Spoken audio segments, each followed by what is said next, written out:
Olá pessoal, tudo bem? Um grande abraço para todo mundo ligado aqui no Mestres da História.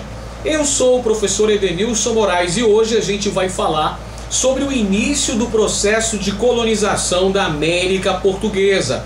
Nesta aula então trataremos do período pré-colonial, vamos abordar também o início do processo de implantação de uma política administrativa colonial aqui no Brasil com o sistema das capitanias hereditárias. Vou falar também sobre o sistema do governo geral que visava uma coordenação melhor do processo de administração colonial. Vamos abordar as invasões estrangeiras ao Brasil nesse período e ainda, sobrando um tempinho, a gente fala sobre a importância dos padres jesuítas no processo de colonização e também no processo de catequização dos povos indígenas. Então, pessoal, já vai deixando o seu joinha, porque isso favorece muito, isso fortalece a divulgação do nosso material, para que a gente possa toda semana mandar uma aula nova, que possa turbinar o seu estudo, que possa maximizar a sua aprendizagem, para que você tenha bons resultados nas suas provas, nos seus concursos, no vestibular, no Enem, enfim, que você tenha grandes resultados. Então se liga aí que a aula já vai começar. Bom pessoal, vamos falar então sobre o início do processo de colonização da América Portuguesa. Todo mundo sabe que a colonização do Brasil por Portugal é um desdobramento direto da expansão ultramarina, chamada Grandes Navegações. As Grandes Navegações, esse intenso processo de conquista e navegação através do Oceano Atlântico entre os séculos XV e XVI, que teve os países ibéricos, Portugal e Espanha, como grandes protagonistas. Então, uma das consequências da expansão ultramarina foi a chegada dos europeus ao chamado Novo Mundo, que posteriormente veio a se chamar continente americano. E aí o processo de colonização, que é uma consequência normal, uma consequência direta desse processo. Acontece, porém, que Portugal não começou a colonização das terras brasileiras de imediato. Há um primeiro momento que é chamado de período pré-colonial. É o período que vai de 1500 a 1530.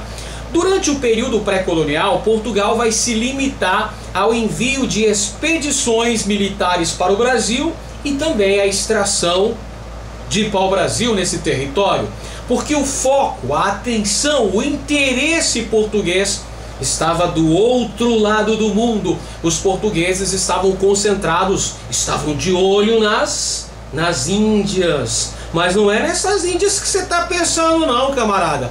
As Índias a que eu me refiro são as Índias orientais, outro lado do mundo, lá onde estavam os temperos que tinham um mercado enorme no continente europeu. Cravo, canela, pimenta do reino, gengibre, noz moscada, cânfora, vários produtos que eram chamados de especiarias e que davam um bom dinheiro para a coroa portuguesa.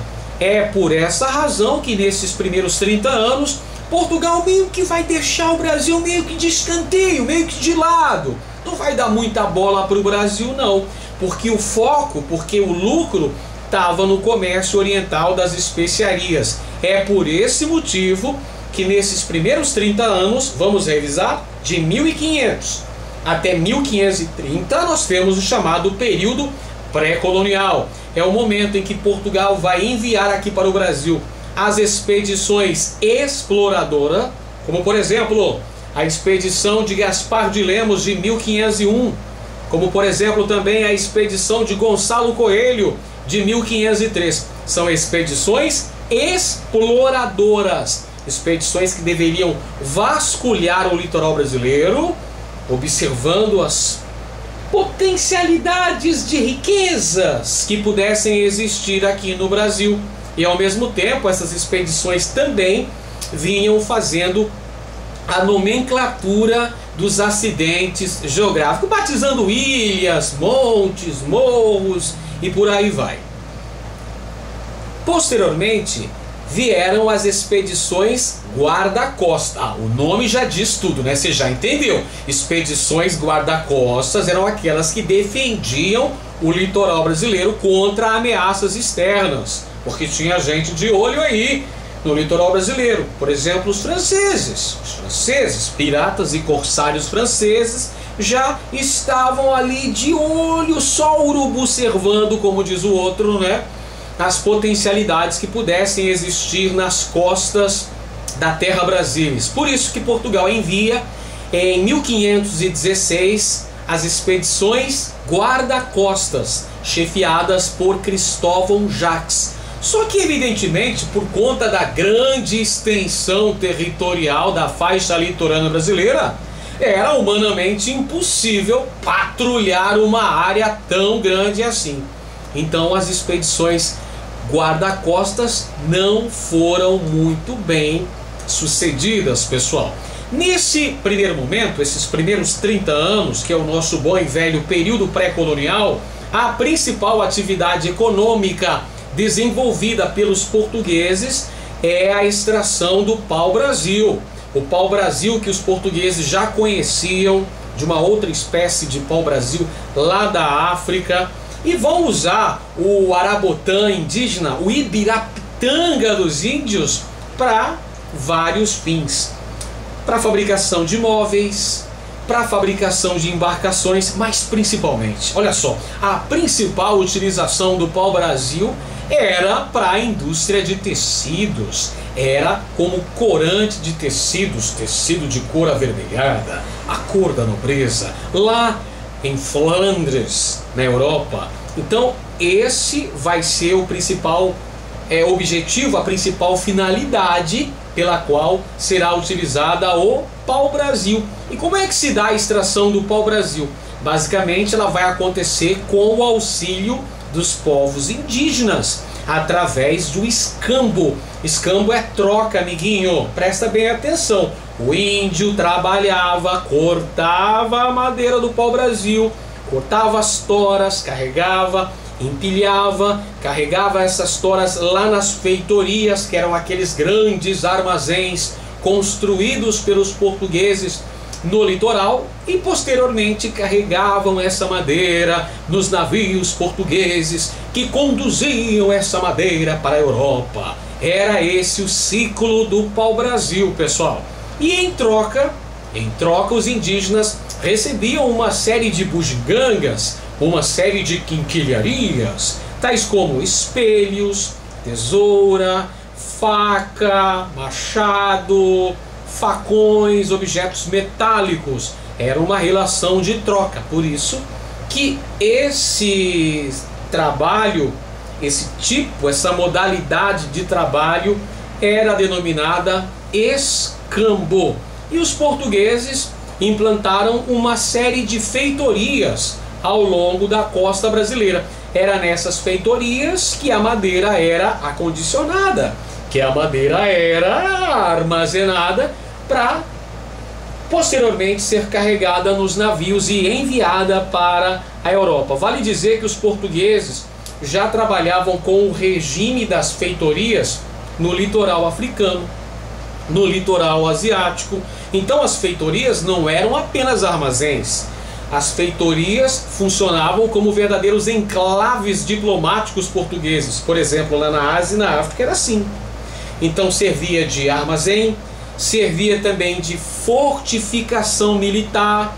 Então tinha várias finalidades. E quem comandava as feitorias eram os feitores. Então nesse primeiro momento aqui é uma relação amistosa entre os portugueses e os indígenas, onde os indígenas trabalhavam para os portugueses em troca de algumas quinquilharias. Era o escambo no trabalho do pau-brasil. Porém, pessoal, a partir de 1530 vamos ter algumas alterações nesse panorama. O que vai acontecer basicamente? Vai acontecer que o comércio das especiarias orientais começa a declinar. Começa a cair o comércio das especiarias. Quais são as razões que explicam essa queda, essa decadência do comércio das especiarias orientais? Primeiro, Portugal começava a ter alguma concorrência. Começavam a pintar na área os concorrentes para Portugal. Segundo lugar, as viagens para as Índias eram muito longas e muito dispendiosas, muito caras. Já não estavam mais dando tanta lucratividade assim. Nós tivemos, por exemplo, a viagem de Vasco da Gama até Calicut, na Índia, em 1498, que foi, pelo amor de Deus, foi muito lucrativa. Foi uma verdadeira mega cena da virada para Portugal. Portugal conseguiu auferir uma grande quantidade de riqueza, mas isso não durou para sempre, pessoal. Gradativamente, o comércio oriental das especiarias começou a entrar em crise, a entrar em decadência. Para piorar mais a situação, o litoral brasileiro começava cada vez mais a ser alvo da incursão de piratas e corsários franceses e ingleses.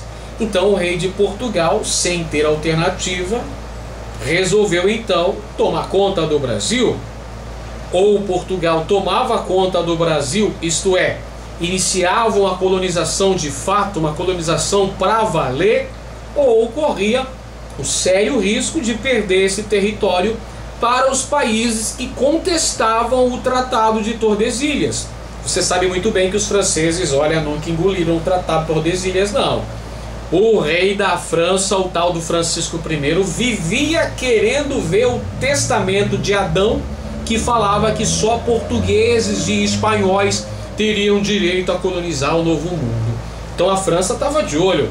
Por isso que o rei português Dom João III, o colonizador, olha o nome da fera, Dom João III, o colonizador, resolveu no ano de 1530 enviar a expedição colonizadora chefiada por Martim Afonso de Souza.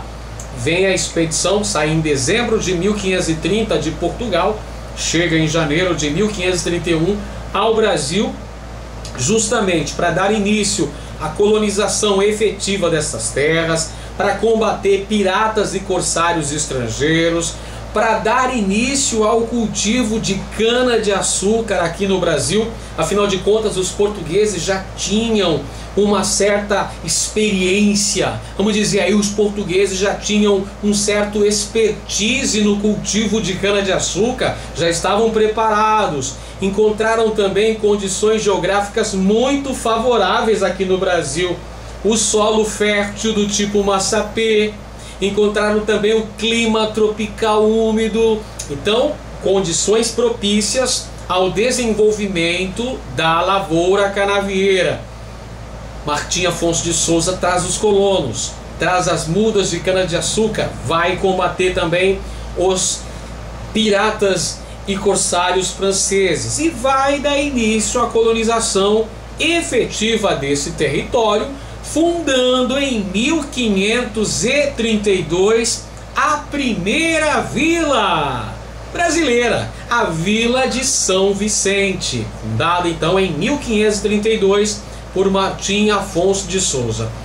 2 anos depois, o rei de Portugal resolve então implantar a primeira estrutura político-administrativa de colonização da América Portuguesa, que foi o sistema das capitanias hereditárias. Por que o rei de Portugal resolveu então dividir o território brasileiro, lotear o território brasileiro em extensas faixas de terra que iam lá do litoral do Oceano Atlântico até a linha imaginária do meridiano de Tordesilhas, chamá-las de capitanias, e nomear para cada uma dessas capitanias um donatário que seria o responsável pela colonização desse território. Sabe por quê, meu amiguinho? Sabe por quê? Porque Portugal não tinha recursos suficientes para essa bagaça toda, que era muito onerosa. Portugal não estava nadando em dinheiro, literalmente não. Portugal estava enfrentando algum problema. Lembra que eu acabei de falar para os senhores agora há pouco que o comércio das especiarias orientais, estava em declínio? Pois é, Portugal não reunia capital suficiente para essa empreitada tão onerosa. Então o que fez o rei de Portugal? Resolveu repetir uma experiência já tentada em outras ilhas atlânticas portuguesas. Lá na Ilha da Madeira, lá na Ilha dos Açores, os portugueses já haviam implantado o sistema de capitanias hereditárias. E lá nesses territórios deu certo, funcionou. Então o rei de Portugal pensou, por que não? Vamos tentar no Brasil, vai que dá certo no Brasil. Vai que a gente consegue um grande resultado. A gente ainda vai ganhar um certo lucro com isso. E se a gente fracassar, o prejuízo vai ficar na mão dos donatários. Foi o que fez o rei de Portugal. Então, dividiu o território brasileiro em 15 lotes de terra, 14 capitanias que foram entregues a 12 donatários. Esses donatários eram representantes da pequena nobreza de Portugal, ou seja, eram fidalgos portugueses que deveriam investir o seu rico dinheirinho para promover a prosperidade da capitania e recolher os impostos da coroa portuguesa, evidentemente, né, pessoal? No sistema das capitanias hereditárias existiam dois documentos fundamentais. Um deles se chamava Carta de Doação, que era o documento no qual o rei de Portugal fazia a concessão do direito da exploração daquele território para o capitão donatário. Perceba que o rei de Portugal não estava entregando de mão beijada aquele território.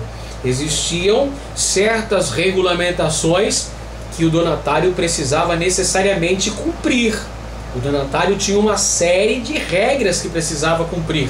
Ele recebia uma concessão para a exploração econômica daquele território e deveria recolher os impostos devidos para o rei de Portugal.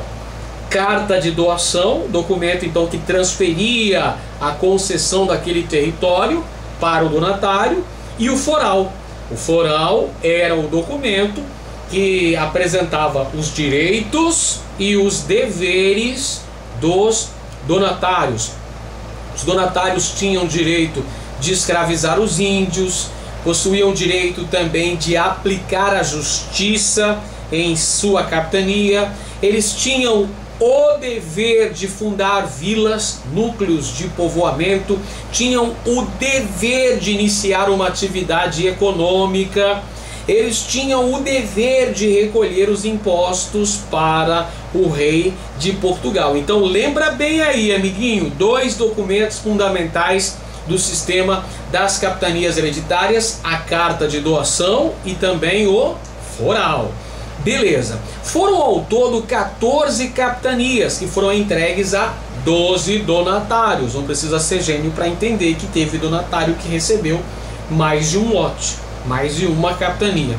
Entretanto, pessoal, dessas 14 capitanias, apenas 2 conseguiram prosperidade, que foram as capitanias de Pernambuco, que pertencia a Duarte Coelho, e a capitania de São Vicente. Lembra São Vicente, a primeira vila do Brasil? Fundada por Martim Afonso de Souza. Só essas 2 capitanias é que conseguiram resultados exitosos. E parte desse êxito estava associada à atividade econômica que foi implantada nessas 2 capitanias. E qual foi a atividade econômica? Agricultura comercial. Cultivo de cana-de-açúcar. Isso mesmo, a economia açucareira foi o grande motor responsável pelo progresso, pelo avanço, pelo sucesso, pelo êxito das capitanias de Pernambuco e São Vicente. E as demais capitanias? As demais capitanias, infelizmente, tiveram insucesso. Os fatores que levaram a esse insucesso são os mais variados possível. Por exemplo, a grande extensão territorial das capitanias, que tornava praticamente impossível uma administração a contento, os ataques indígenas e de piratas, a falta de capitais necessários para investimento numa atividade econômica, a falta de uma estrutura organizacional por parte da coroa portuguesa que pudesse contribuir para o desenvolvimento do sistema das capitanias, a grande distância separando uma capitania da outra, a grande distância em relação à metrópole, em relação a Portugal, tudo isso acabou contribuindo para que o sistema de capitanias não obtivesse o êxito econômico esperado. Só duas conseguiram prosperidade. Mas do ponto de vista político, de certa maneira, nós podemos dizer que o sistema de capitanias hereditárias acabou contribuindo para o lançamento das bases da colonização portuguesa aqui na América. Diante do insucesso da maioria das capitanias hereditárias, o rei de Portugal então resolveu promover a centralização da administração política. O sistema das capitanias hereditárias, você percebeu, era um regime descentralizado, mais ou menos ali, cada um por si, Deus contra todos, como diria a música do Titãs, não é? Então, pessoal, o que vai acontecer agora? O rei de Portugal, percebendo aí que era muito cacique para pouco índio, que o sistema descentralizado não estava funcionando, não estava dando muito certo, ele resolveu então dar uma organizada, botar ordem no galinheiro. Resolveu então organizar essa bagaça. E essa organização vai se dar com a criação dos governos gerais. 1548, o rei de Portugal resolve então criar o cargo de governador geral, que deveria ser uma pessoa responsável por centralizar a administração política portuguesa aqui na América e conceder auxílio aos donatários, os capitães donatários que estavam envoltos de muitos problemas e não tinha ninguém para ajudar os coitadinhos dos donatários. Então por isso que o rei de Portugal vai nomear o governador geral, e ele não vem sozinho não, ele vem com 3 auxiliares. O provedor-mor, que era o encarregado das finanças, o cara que ia cuidar do din-din, ia cuidar da grana. Tinha também o ouvidor-mor, que era o encarregado da justiça aqui na colônia. Havia ainda o capitão-mor, que era o encarregado da defesa do litoral da América Portuguesa. O primeiro governador geral nomeado por Portugal para o Brasil foi Tomé de Sousa. Tomé de Sousa vem para o Brasil em 1549 e ele vai fundar Salvador, na capitania da Bahia de Todos os Santos, para ser a primeira capital da América Portuguesa. Tomé de Sousa também traz os primeiros padres jesuítas, o padre Manuel da Nóbrega vem com ele aí, vem com o Tomé de Sousa nessa expedição. O primeiro bispo do Brasil, Dom Pero Fernandes Sardinha, também chega com Tomé de Sousa, que governou entre 1548 e 1553. O segundo governador-geral do Brasil foi Duarte da Costa, que ficou de 1553 até 1558. Olha só, pessoal, o governo do Duarte da Costa não foi nada bom não. Ele enfrentou uma série de problemas, muitos conflitos envolvendo os colonos e os padres jesuítas, porque os colonos queriam escravizar os povos indígenas. E os jesuítas, como você bem sabe, os jesuítas desejavam a catequização dos indígenas. Então gerou uma treta aí, gerou um atrito muito sério. Teve conflito aí do filho do governador Duarte da Costa, o filho dele chamava Dom Álvaro, com o primeiro bispo do Brasil, o bispo Pero Fernandes Sardinha, que a propósito foi embora para... Aliás, foi embora não. Ele ia embora para Portugal, mas o navio que ele pegou afundou, naufragou o navio do primeiro bispo do Brasil. Mas o bispo Sardinha, olha, era muito bom de nado. E Sardinha bravamente lutou contra as ondas, nadou e chegou até a praia. Só que quando ele chegou na praia, ele foi, infelizmente, olha o azar, olha o cara escapa de morrer afogado no mar, escapa de um naufrágio no Atlântico, consegue bravamente nadar, chega na praia e é capturado pelos índios caetés, índios antropófagos, canibais. Os índios vão devorar Sardinha num ritual antropofágico. Triste fim teve o nosso amiguinho, o primeiro bispo do Brasil, Dom Pero Fernandes Sardinha. E um outro fato importante que também aconteceu durante o turbulento, agitado governo do Duarte da Costa foi a invasão francesa na Baía da Guanabara, pessoal. Em 1555 aconteceu a formação da França Antártica, sob o comando de Nicolas Durand de Villegagnon, francês, que estabeleceu-se ali na Baía da Guanabara, a França Antártica. Então você vê que o governo do tal do Duarte da Costa não foi nada bom, né? Enfrentou uma série de dificuldades. Tanto é que ele acabou sendo substituído por Mendes Sá.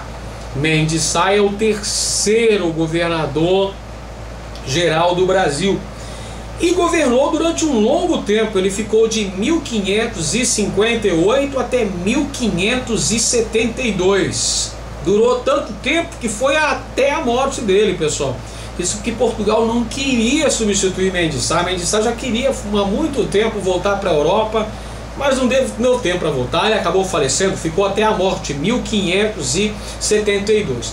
Durante o governo de Mendes Sá, acontece o processo de pacificação dos povos indígenas. Eles conseguem acabar com a chamada Confederação dos Tamoios, contando com a ajuda dos padres jesuítas, inclusive do padre José de Anchieta, que foi o responsável pela fundação do Colégio de São Paulo de Piratininga em 25 de janeiro de 1554. Pois é, Anchieta também auxiliou Mendes Sá no processo de pacificação dos indígenas. E Mendes Sá, juntamente com seu sobrinho Estácio de Sá, conseguiram expulsar os franceses do Rio de Janeiro. A expulsão definitiva dos franceses da chamada França Antártica se deu no ano de 1667. Vale dizer também que Estácio de Sá fundou em 1º de março de 1565 a cidade de São Sebastião do Rio de Janeiro, a nossa atual cidade maravilhosa. Então esses são os 3 governadores gerais do Brasil. Tomé de Souza, o primeiro, aquele que fundou Salvador, capital, primeira capital do Brasil. Duarte da Costa, que no seu governo os franceses invadiram o Rio de Janeiro. E Mendes Sá, que botou os franceses para correr, que expulsou os franceses do Rio de Janeiro. Por falar nisso, pessoal, por falar nos franceses que ocuparam o território brasileiro, os franceses tiveram 2 tentativas de colonização aqui na América Portuguesa. Vamos a elas? A primeira tentativa aconteceu entre 1555 e 1567 e foi na região da Baía da Guanabara, a chamada França Antártica, comandada por Nicolas Durand de Villegagnon. Os franceses chegaram a implantar o Forte Coligny, implantaram ali uma colonização, né, a chamada França Antártica, e de lá só foram expulsos por Mendes Sá. Mas os franceses voltaram, eles voltam no século seguinte. Durante a União Ibérica, há uma outra tentativa de colonização francesa no Brasil.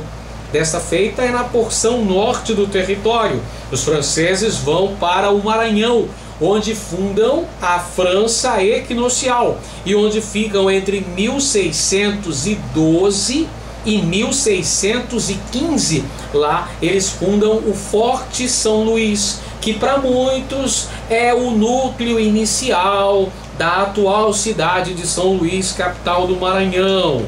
Quem comandava essa expedição da França Equinocial era Daniel de Latouche, e os franceses perderam a Batalha de Guaxenduba lá em 1614. Eles foram derrotados por uma coligação luso-espanhola e de lá foram expulsos definitivamente em 1615. Pessoal, falta ainda falarmos sobre os jesuítas. Afinal de contas, a Igreja Católica foi uma grande parceira da coroa portuguesa no processo de colonização. Vamos admitir, né, pessoal, que a Igreja Católica teve uma participação proativa no processo de colonização da América Portuguesa. E os padres jesuítas, então, nem se fala. Importantíssimo papel aí na colonização, não apenas na expansão da fé católica no Novo Mundo, como também na catequização dos povos indígenas. A Companhia de Jesus, que surgiu sob os auspícios de Inácio de Loyola, lá no contexto da Contra-Reforma, surgiu então a Companhia de Jesus, que foi mandada para vários cantos do mundo, no sentido de promover a expansão da fé católica, de promover a catequização dos povos indígenas, de preservar esses povos indígenas contra a escravidão. E os jesuítas atuaram bastante aqui no Brasil, fundaram uma série de aldeamentos, uma série de missões jesuíticas, muitas das quais os padres jesuítas usavam o trabalho indígena na exploração das drogas do sertão, na Amazônia, ou então lá no sul do Brasil, na criação de gado com os índios Guarani. Vale destacar também, pessoal, temos que falar também que as missões jesuíticas eram o principal alvo do ataque das bandeiras de caça ao índio, as bandeiras de apresamento indígena. Os bandeirantes que caçavam os índios para escravizá-los tinham como alvos prioritários as missões jesuíticas. É isso aí, pessoal. Nessa nossa aula, então, começamos a tratar os primeiros pontos acerca do processo de colonização da América Portuguesa. Falei do período pré-colonial, falei das capitanias hereditárias, falei do sistema de governo geral, abordei as invasões francesas ao Brasil e o papel desempenhado pelos padres da Companhia de Jesus. Espero que você tenha se divertido comigo e aprendido alguma coisa aqui na aula do professor Edenilson Moraes no canal Mestres da História. Então deixa o seu joinha, que isso me ajuda de montão a continuar o meu trabalho aqui no YouTube. E se você é novo aqui no nosso canal, se inscreva, que toda semana tem aula nova para você. Grande abraço e até a próxima. Tchau, tchau, pessoal.